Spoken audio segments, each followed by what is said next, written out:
So as we said there, we are listening all the time for any new data, or if there's existing data there, we want to bring back a snapshot of it. So what happens in Firebase is it takes this, what's an idea of a data snapshot.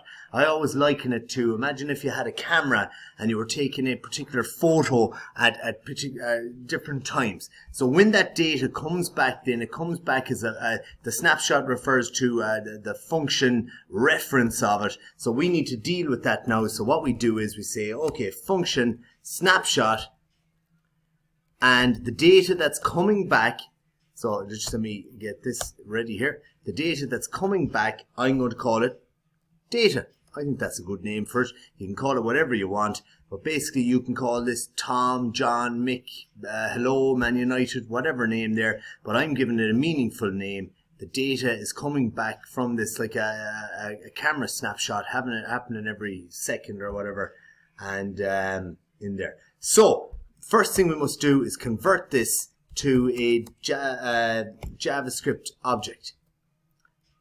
So to do that, we get the data and we say, right, we use this val method which grabs the value and converts it to a JavaScript object, and I'm going to shove that in a variable called Firebase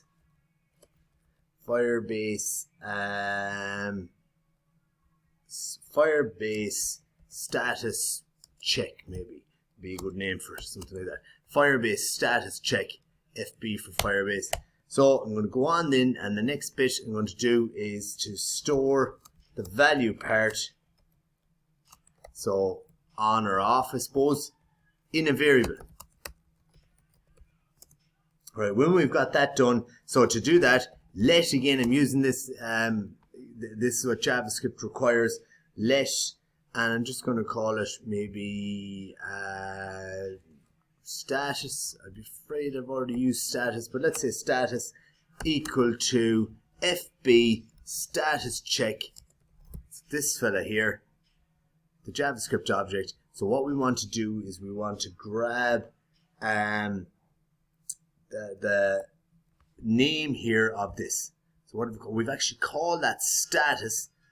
So small status would be fine, and we call this, and this must match up. It must be the same name, because when we're getting in here with all our connections, we're going in and then we're looking for this part in here. And is that, oh, it's state actually we're looking for. We've already gone into status, so we're looking for state there. Apologies.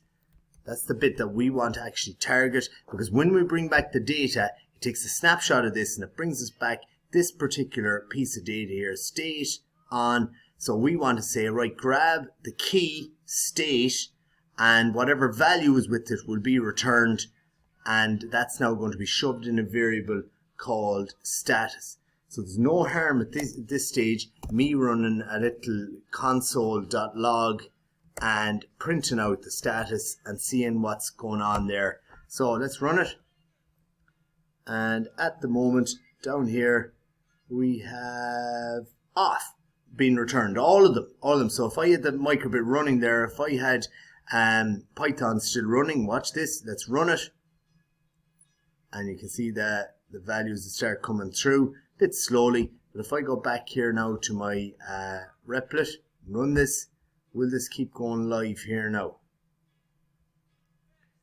And off. Let's see if I just change this. And it does, so it changed to on there, so that goes live down here in the console over here to the right. Change it back to off. So that's our status at the moment. So we're bringing it back now into our web page, and we need to start doing something with it in the next video.